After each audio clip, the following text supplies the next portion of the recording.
नमस्कार शेतकरी बंधूंनो, अत्यंत महत्त्वाची अपडेट आलेली आहे. पुण्यश्लोक अहिल्यादेवी होळकर शेतकरी कर्जमाफी योजना 2026 परवीन प्रदेशी नावाची समिती आहे. त्या समितीच्या नुसार कोणते शेतकरी पात्र ठरणार आहेत, दोन वेगवेगळ्या याद्या जाहीर केल्या जाणार आहेत. जे शेतकरी थकबाकीदार आहेत, ज्यांना 2 लाख रुपयापर्यंत कर्जमाफ मिळणार आहे, आणि जे शेतकरी नियमित कर्ज फेड करतायत त्या शेतकऱ्यांना अनुदान प्रोत्साहन पर 50,000 रुपये दिले जाणार आहेत. ते सविस्तर या व्हिडिओमध्ये पाहणार आहोत. 3 वेगवेगळे टप्पे आहेत, त्या 3 टप्प्यातून त्या ठिकाणी जाणार आहेत आणि कुठले शेतकरी पात्र होणार आहेत ती सुद्धा माहिती या व्हिडिओमध्ये मिळेल. त्यामुळे शेवटपर्यंत हा व्हिडिओ बघा. व्हिडिओ आवडला तर नक्की सर्व शेतकऱ्यांपर्यंत हा व्हिडिओ शेअर करा. चॅनल नवीन आहे तर सबस्क्राईब सुद्धा करून द्या. बघा, महाराष्ट्राच्या कृषी क्षेत्रातील एक धोरणात्मक आराखडा आणि अंमलबजावणीची ब्लूप्रिंट आहे. कर्जमाफी संदर्भामध्ये महत्त्वाची तारीख आहे, ती तारीख लक्षात ठेवा. 30 सप्टेंबर थकीत कर्जासाठीची अंतिम मुदत आहे.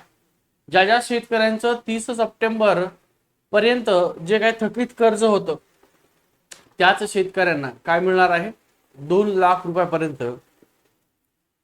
सूट मिळणार आहे किंवा त्यांचं कर्ज माफ केलं जाणार आहे.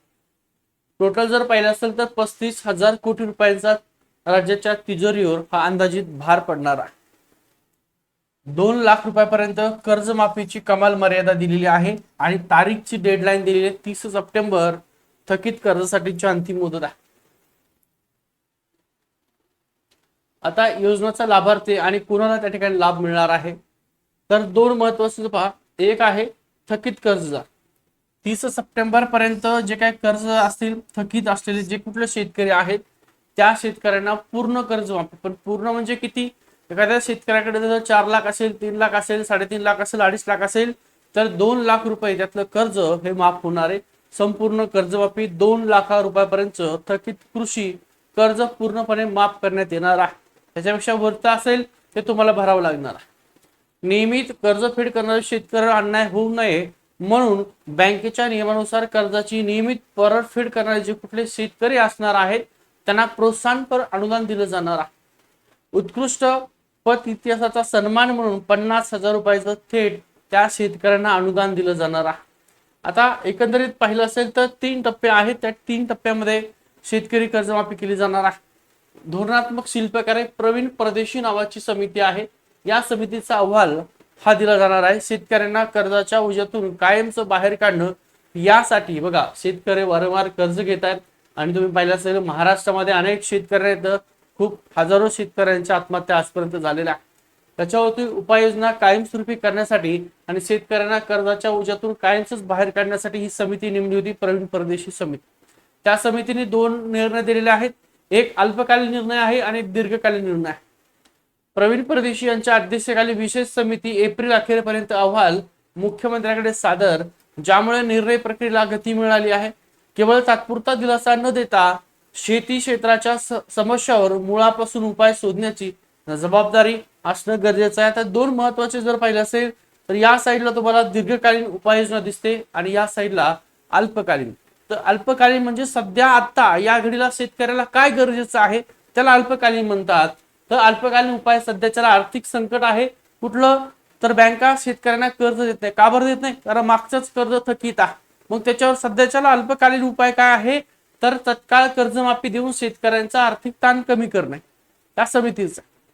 आणि दीर्घकालीन उपाययोजना काय केलेल्या आहेत, तर बघा, शेती सक्षमीकरण करणं महत्वाचं आहे. शेती व्यवसाय अधिक सक्षम, शाश्वत आणि फायदेशीर कसा होईल यावर धोरणात्मक भर आहे आणि जेणेकरून भविष्यात कर्जाचा सापळा टाळता येईल.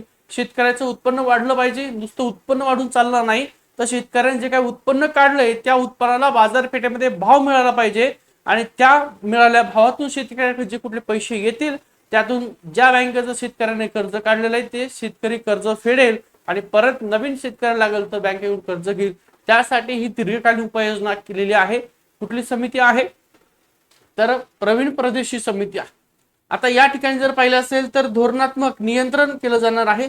प्रवीण परदेशी समितीच्या मार्फत कृषी आणि जलसंपदा विभाग असेल, सहकार आणि पणन विभाग असेल, पशुसंवर्धन आणि दुग्ध व्यवसाय विभाग असेल, महसूल वित्त विभाग असेल, बँकिंग क्षेत्र असेल, खाजगी असेल, सहकारी असेल, त्यासोबत नॅशनलाइज असेल आणि महाआयटी याचं सुद्धा महत्वाचं काम. आता महाआयटी काय काम करणार आहे, 3 महत्वाचे काम त्या ठिकाणी केले जाणार आहेत. नंबर 1 चं काम आहे बघा, या 3 टप्प्यातून तुमची कर्जमाफी प्रक्रिया आहे ती पूर्ण केली जाणार आहे. पारदर्शक कार्यप्रणाली, माहिती संकलन आणि यादी निश्चिती केली जाणार आहे. नंबर 1 चा पहिला टप्पा तुमचा असणार आहे. नंबर 1 काय असणार आहे? माहिती संकलन केली जाणार आहे. म्हणजे जिल्हा मध्यवर्ती सहकारी बँक आहे डीसीसी आणि राष्ट्रीयकृत बँक आहे, त्यांच्या तळागाळातील शेतकऱ्यांच्या कर्ज खात्यांची माहिती गोळा केली जाणार आहे. नंबर 1. नंबर 2 चा टप्पा आहे तुमचा तंत्रज्ञान विश्लेषण केलं जाणार आहे. महाआयटी जे आहे या महाआयटीच्या माध्यमातून संकलित जी कुठली माहिती आहे त्या माहितीचं डिजिटलायझेशन अचूक पडताळणी केली जाणार आहे. आणि तिसरा टप्पा आहे महत्वाचा तुमचं याद्या तयार करणं.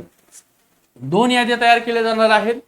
जे शेतकरी थकबाकीदार आहेत त्या शेतकऱ्याची कर्जमाफी केली जाणार आहे. जे शेतकरी नियमित कर्जफेड करतात त्या शेतकऱ्याचा 50,000 अनुदानासाठी वेगळी यादी, अशा प्रकारे 2 स्वतंत्र पारदर्शक याद्या तयार केल्या जाणार आहेत त्यासाठी. आणि कर्जमाफी तुमची होणार आहे, जून पर्यंत कर्जमाफी होणार आहे असं मुख्यमंत्र्यांनी सुद्धा सांगितले. समितीचा अहवाल सुद्धा आलेला आहे. तत्कालीन त्यांनी अल्पकालीन उपाययोजना केलेली आहे. ज्या शेतकऱ्याचं थकबाकीदार आहे 2 लाखापर्यंत कर्ज माफ करून द्या. आता राज्य सरकार असेल, राज्याचे मुख्यमंत्री असेल, त्या संदर्भात महत्वाची माहिती अपडेट करतील. कुठले धोरण असतील, नियम असतील. जसं मागच्या वेळेस सरकारने सरसकट कर्जमाफी केली होती, ठीक आहे, यावेळेस शेतकऱ्याला 2 लाखापर्यंत किंवा तेवढा तरी दिलासा मिळाला आहे. हा व्हिडिओ सर्व शेतकऱ्यांमध्ये शेअर करा. व्हिडिओ आवडला तर लाईक करा, शेअर करा, सबस्क्राईब करायला विसरू नका. ओके, थांबतो.